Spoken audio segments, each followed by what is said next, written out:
నమస్కారం, welcome to I dream. ధర్మ మార్గం విత్ విజిత కార్యక్రమానికి స్వాగతం.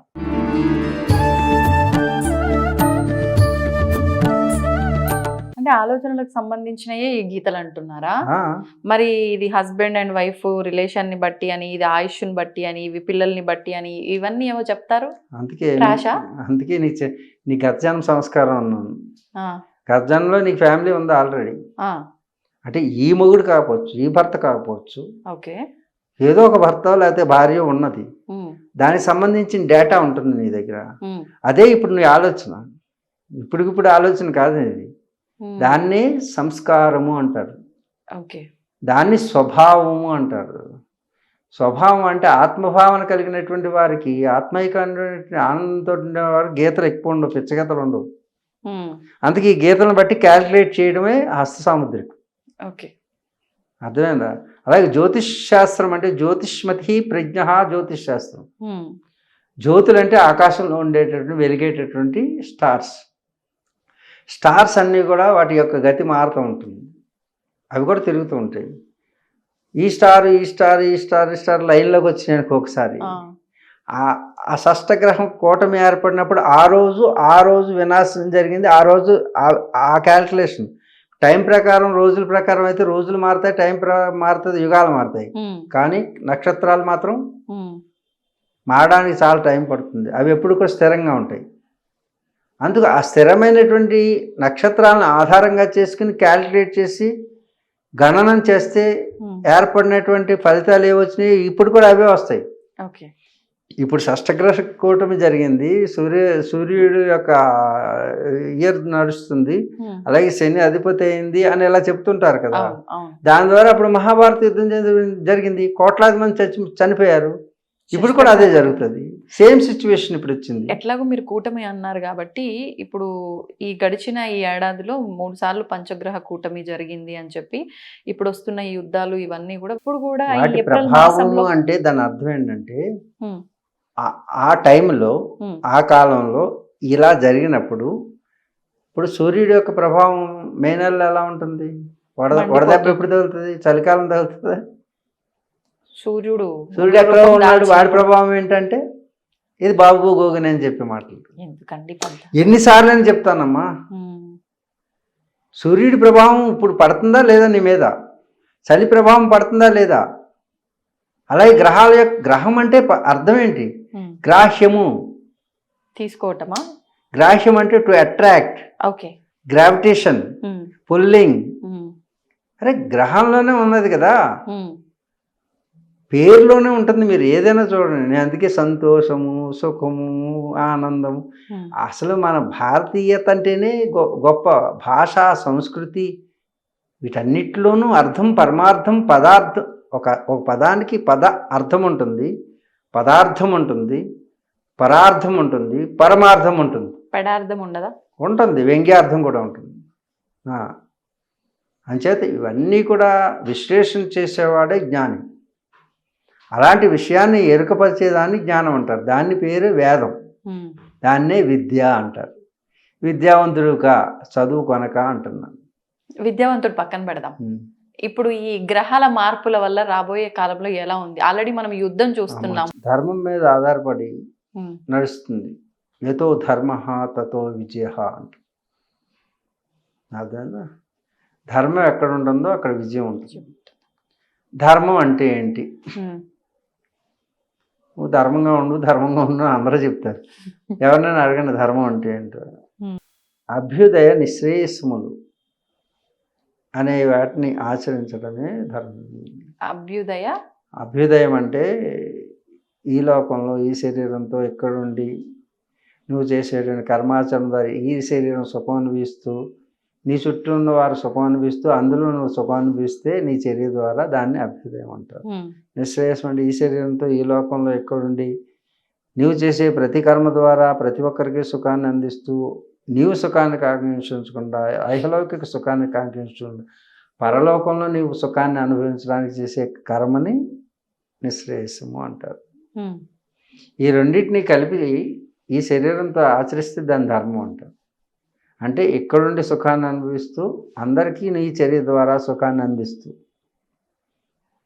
అంటే నువ్వు ఏది కోరుకుంటే నువ్వు ఆనందంగా ఉంటావో అది అందరికీ ఇవ్వడం. నువ్వేది నీకు ఇష్టం ఉండదో అది ఎవరికి నీ వలన కలగకుండా ఉండు. నీ అయిష్టాన్ని ఎవరికి కలగకుండా ఉండ నీ చర్య ద్వారా. ఓకే, నీ ఇష్టం నీ చర్య వల్ల అందరికీ ఇష్టమయ్యేటట్టుగా నువ్వు వర్తించడం. సింపుల్ గా చెప్పాలంటే తోటి వారిని ఇబ్బంది పెట్టకుండా ఉంచటమా? అందరూ బాగుండాలి, అందులో నేను ఉండాలి సింపుల్ గా. ఇది భారతీయత. అందుకే మనం చూడు, ఏ యుద్ధంలోనూ మనం పాల్గొనట్లేదు, ఎవరు సైడ్ ఉండట్లేదు. ఇద్దరు కొట్టుకునే వాళ్ళు మన ఫ్రెండ్సే. మనకి ఇజ్రాయెల్, ఇరాన్ ఇద్దరు స్నేహితులే. అమెరికా, రష్యా స్నేహితులే. అంచేత ఎక్కడున్నా సరే మనం అందరూ బాగుండాలి, అందులో నేను ఉండాలి. అదే ధర్మం. కాబట్టి ఈ ధర్మ ప్రతిపాదికగా నడిచినప్పుడు మాత్రమే నువ్వు ఆనందాన్ని అనుభవించగలుగుతావు. అంతవరకు ఆనందం అడ్రస్ ఉండదు. ఇప్పుడు యుద్ధాలు ఎలా ఉంటాయి అంటున్నావు, గ్రహస్థితిని అనుసరించి. గ్రహస్థితి అనేది ఏంటంటే, ఇప్పుడు చంద్రుడు ఉన్నాడు అనుకో, నీ మానసిక స్థితి మీద పనిచేస్తాడు.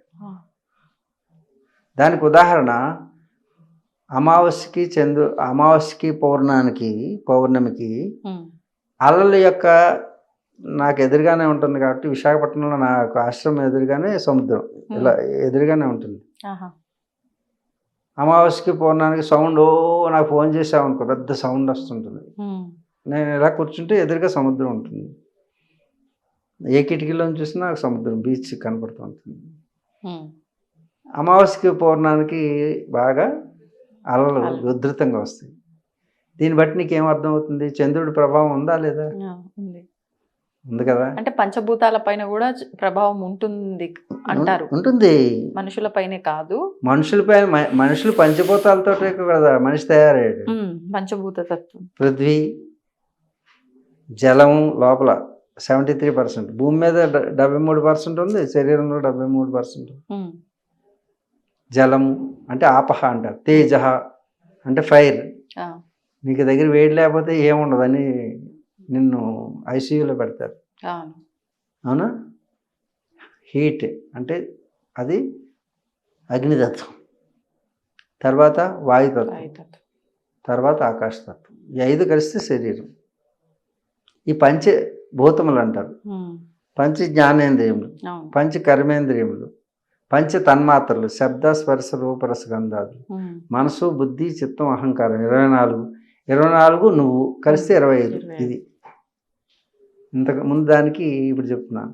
24 + 1 25 కలిస్తే నువ్వు అనుకునే నువ్వు, నేనెవరు అనే దానికి అది. ఈ 25 తత్వాలు ఏవైతే ఉన్నాయో ఓంకారం నుంచి విడిపడుతుంది, ప్రణవం. అందుకే ఏది మనకి చెవులో గుయ్యి అంటుంటుంది, ఓంకారం చెప్తుంటుంది ఎప్పుడు.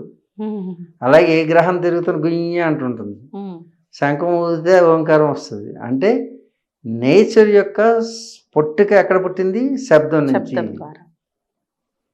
అందుకే బిగ్ బ్యాంగ్ అన్నారు. జరుగుతాయా, ఆగిపోతాయా? 3వ ప్రపంచ యుద్ధం అన్నారు, మరి ఏంటి, ఎలా ఉంటుంది? 3వ ప్రపంచ యుద్ధం జరుగుతుందా లేదా అనేది కాదు, వినాశనం మాత్రం జరుగుతుంది. దగ్గరలో ఉందంటారా? అంటే యుద్ధం వల్ల మాత్రమే కాదు, పాండమిక్స్ అంటే ఆర్థిక మాంద్యం వస్తుంది. ఆర్థిక మాంద్యం కూడా పాండమిక్కే, అర్థమైందా? అలాగే నిత్యావసర వస్తువుల ద్వారా రావచ్చు, అలాగే ప్రకృతి వైపరీత్యాల ద్వారా, అంటే ఆకాశతత్వం నుంచి భూతత్వం వరకు భూమి కంపించవచ్చు, భూమి ప్రవాహమై నీరులా ప్రవహించవచ్చు. భూమి నీరు కాదు, భూమికి సహజ గుణం గడ్డ కట్టడం, మ్యాటర్. అలాంటి భూమి నీళ్ళలా ప్రవహిస్తుంది. హిమాలయాల్లో గత సంవత్సరం చూసారా? హిమాలయాల్లో మేము ఉంటాం, మొత్తం నీళ్ళ వెళ్ళిపోతుంది, పర్వతాలన్నీ. ఓకే, భూచాలన్ అంటారు. భూమి చెలిస్తుంది. ఈ సంవత్సరం కూడా ఉంది. హిమాలయాలన్నీ ఫస్ట్ హిమాలయాలు అటాక్ అవుతాయి. అలాగే ఫ్లైట్ క్రాషెస్ అవుతాయి. చాలా చూసాం ఇప్పటికే. అదే మీరు గత సంవత్సరం ఇంటర్వ్యూ చూడండి. నీది కాకుండా ఇంకా డీటెయిల్గా ఇచ్చాను. నువ్వు ఇలాగ అడుగుతావు కొంచెం. ఇప్పుడు భూమి అంటే భూమి ద్వారా వచ్చేవేంటి? భూచాలన్, భూకంపాలు. భూకంపన్, అవి కూడా మామూలుగా రిక్టర్ స్కేల్లో 8 దాటేసింది. ఆ తర్వాత జలం, సునామీలు, వర్షం, వరదలు. అతి సమీపంలో మీకు కేరళ, తమిళనాడు అన్నీ మళ్ళా మునిగిపోతాయి. దగ్గరలోనే ఉంది. మనకు కూడా వైరస్ వచ్చే అన్నీ అవకాశం ఉందంటారా? వైరస్ తప్పకుండా వస్తుంది. ఎప్పట్లో? మొన్న వచ్చింది శాంపిల్ మాత్రమే, ట్రైలర్ మాత్రం. ఏది కరోనానా? అది ట్రయలర్ మాత్రమే. కరోనా కరుణ చూపించవమ్మా అని కరుణ వేడుకోవాలంటారా? చూపించింది చూపించిందా? కదా. మీరంతా ఆధ్యాత్మికంగా ప్రశ్నలు వేయడానికి ఛానల్స్ అన్నిటిలో ఆధ్యాత్మికంగా రావడానికి కారణం అదే. అంతమందిని తీసుకుపోయింది, ఎక్కడ కరుణ అంతమంది చూపించింది? తక్కువ మందిని తీసుకెళ్ళింది, ఇప్పుడు కోట్ల మందిని తీసుకెళ్తుంది. ఎప్పట్లో వచ్చే అవకాశం ఉందంటారు? ఇంక ఈ 3 సంవత్సరాలు 25, 26, 27, 3 సంవత్సరాల్లో అన్నీ మీకు జరుగుతూనే మీరు చూడడం లేదు అంతే. ప్రపంచవ్యాప్తంగా భూమండలం మీద మొత్తం అన్నీ జరుగుతున్నాయి. ఆకాశంలో మార్పులు వస్తున్నాయి. అందుకు పృథ్వీతత్వం అయింది, జలతత్వం అయింది. జలతత్వం తర్వాత అగ్నితత్వం, ఫైర్ యాక్సిడెంట్లు, ట్రైన్ యాక్సిడెంట్లు, ఫైర్, అన్ని చోట్ల ఫైర్, యుద్ధాలు చూసావు కదా, అన్నీ ఫైరే. తర్వాత ఫైర్ అయిపోయింది, వాయువు, ప్రచండ గాలులు. అయ్యో అమెరికాలో వస్తాయి కదా స్టోన్స్, ఏంటి సుడిగుండాలు, ఏంటవి ఏంటంటారు బట్టి, అవి చూడు. అనకాపల్లిలో వస్తుంది, ఇప్పుడు లేదు మన భారతదేశానికి. కాకినాడలో వస్తుంది, చూసారా మీరు? అన్నీ ఎత్తుకుపోతుంది మొత్తం అంతా చుట్టేసుకొని. అయినా యుగాంతం ఇప్పుడు లేనే లేదంటారు, నేనే చెప్పాను మీ ఛానల్ అంటారు. అవును, మీ ఛానల్లో నేనే చెప్పాను. మరి ఇంత జరిగి అందరూ వెళ్ళిపోతే యుగాంతమేగా. 4,32,000 సంవత్సరాల కలియుగం. అవును, ఈ 4,32,000 సంవత్సరాలు అయితేనే కలియుగానంతం అన్నారు. అంతం. కలియుగాంతం అంటే దాని అర్థం ఏంటంటే, కలియుగం అనేది లాంగ్ స్పాన్ ఉన్నటువంటి ఆయుర్దాయం ఇది. దాంట్లో చూడు, ఒక గ్లాసులోను నీళ్లు ఒక చుక్క పోస్తే దాని ఎన్ని గంటలు పడుతుంది? చాలా సమయం పడుతుంది. ఒక 5 గంటలు పడుతుంది అనుకో. నువ్వు ఇలా పోసావు అనుకో, 5 నిమిషాలు అయిపోతుంది. అలాగే కాలం అనేది, మానం అనేది ధర్మం మీద ఆధారపడి ఉంటుంది. నువ్వు ఎక్కువ అధర్మం చేసేస్తున్నావు అనుకో, కాలచక్రం గిర్రం తిరుగుతుంది. అందుకు నేను చెప్పింది ఏంటంటే, ఒక ఆవృతం పూర్తవుతుందని. అంటే ఒక ఆవృతం అంటే పెద్ద చక్రంలో చిన్న సైకిల్ ఒకసారి పూర్తి చేసామనుకో, ఒక కరెక్షన్ చేస్తుంది అనమాట. ఒక కరెక్షన్లో ఒక కరెక్షన్ చేసినప్పుడు ఏమవుతుంది? ఇప్పుడు చూడు, ఒక చిన్న కరోనా వచ్చేసరికి ఏమైపోయారు? జీవితం అంటే ఇంతేనా అని అర్థం చేసుకుని ఆ ఖాళీ సమయాల్లో ఇంకా దేవుడా దేవుడా దేవుడా అంటూ దేవుడి ఛానల్ చూశారు. ఇప్పుడు ఆధ్యాత్మికంగా ఇప్పుడు అందరూ పెరిగారు. అంటే ఒక చిన్న తల్లి ఒక దెబ్బ వేస్తే బిడ్డ 4 రోజులు జాగ్రత్తగా ఉండి తర్వాత మామూలు అవ్వచ్చు. కానీ ఆ 4 రోజులు శాంతిగా ఉండడానికి ఒక దెబ్బ వేసిన కానీ ప్రేమ లేక కాదు. అలాగే ప్రకృతిలో కూడా వచ్చే వైపరీత్యాలు కూడా ప్రేమతోటే వస్తున్నాయి, ద్వేషంతో కాదు. హెచ్చరించటానిక, నీ ధర్మాన్ని సరిచేయడానికి, ధార్మిక జీవనం కోసం వస్తున్నవి. అందుకే మీరు అందరూ ఆపేయండి గురుగారు అంటుంటారు. హిమాలయాల్లో ఉన్న వాళ్ళని అందరూ ఆపము. ఎందుకంటే ఇది కరెక్షన్ ఓన్లీ. అంటే తల్లి ఏ విధంగా బిడ్డని సరైన మార్గంలో పెట్టడానికి, ధార్మిక మార్గంలోకి తీసుకురావడానికి ఏ విధంగా చూస్తుందో, అలాగే ప్రకృతి మాత మనల్ని కూడా ఒకసారి పంచభూతాలతో సరి చేస్తుంది. నిజంగా ఆపగలరా? ఒకవేళ ఆపాల్సిన ఆపితే నేను ఇందాకే చెప్పాను, నువ్వు వెళ్ళి ప్రవాహాన్ని ఆపావనుకో, అర్థమైందా? తాత్కాలికమైన ప్రయోజనం రావచ్చు, కానీ శాశ్వతమైనటువంటి దుఃఖాన్ని అనుభవించాల్సి వస్తుంది. అంచేత ఎదిగే పిల్లని, ఇప్పుడు మీ అమ్మాయి పెద్దది అయింది అనుకో, ఏం చేస్తావు నువ్వు? పండగ చేస్తావా? ఆ పిల్లకి ఏమనిపిస్తుంటుంది? దానికి కొత్త అనుభవం. ఏంటి ఇదంతా, నాకు అంత ఈ బ్లడ్ ఇవన్నీ వచ్చేస్తుంటే ఏంటిది, పండగ చేస్తా మా అమ్మ అని అనుకుంటుంది. దానికేమో బాధ, నీకేమో బోధ. ఎందుకో తెలుసా? నా బిడ్డ పెద్దదైంది, తల్లి కావడానికి తాను సమాయత్తం అవుతుందని ఒక ఆనందం. అలాగే ప్రకృతి మాత కూడా ఏం చేస్తుందంటే, ఇదంతా విక్షేపంగా చూడదు, అదంతా వినాశనంగా చూడదు. బ్లడ్ వినాశనం, తనలో జరిగే చర్య బిడ్డకి వినాశనం, కానీ తల్లికి అది ఒక శాసనం. జరగాలి అది. జరగకపోతే డాక్టర్ చూపిస్తాం. ఇప్పుడు చెప్పు, ఆపాలా వద్దా?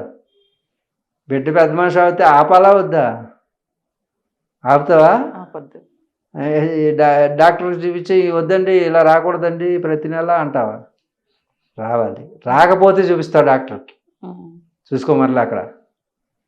అందుకే వైపరీత్యాలు అనేవి నీ దృష్టిలో, బిడ్డ దృష్టిలో, కానీ తల్లి దృష్టిలో, ఈ ప్రకృతి మాత దృష్టిలో అంటే చాలా జాగ్రత్తగా ఆలోచించండి. ఇది విజ్ఞానం, ఇది జ్ఞానం, ఇది యోగి యొక్క చింతన. అందుకే యోగి భవ అర్జున. అర్జున అంటే అర్జునుడికి చెప్పాడు, మాకు చెప్పలేదు అనుకోకండి. ఆర్యజనులకు. అర్జున అంటే ఏంటి?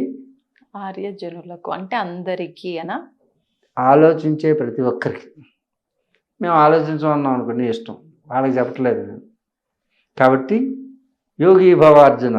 యోగివిక ప్రభాకర, యోగివిక. కాబట్టి యోగివైతే అంత అర్థమవుతుంది, లేకపోతే అంత అనర్థం అవుతుంది. అర్థం కావాలా, అనర్థం కావాలి. అర్థం అంటే డబ్బు, అర్థం అనర్థం కాకుండా చూసుకో. అర్థంగా ఉండాలంటే, అర్థవంతమైన జీవితం గడపాలంటే యోగివిక. తస్మాత్ యోగి భవ అర్జున. సర్వం శ్రీ సూర్యనారాయణ పరబ్రహ్మార్పణమస్తు. శుభం. ధన్యవాదాలండి. తవ్వండి, తవ్వుతూనే శివలింగం. పరమాత్మకు జీవా. సరే, దాన్ని అట్లా కప్పేసేయండి, చూపించదండి. Krishna is there. మూర్తి పూజ కాదు, సాక్షాత్ బ్రజేంద్ర నందన భగవాన్ ఉన్నారు మూర్తిలో. ఏమీ ఆశించకుండా ఆరాధించే వాళ్ళు కూడా ఉన్నారా ప్రభుజీ? నిజమైన భక్తి అంటే మనకు తెలియదు కాబట్టి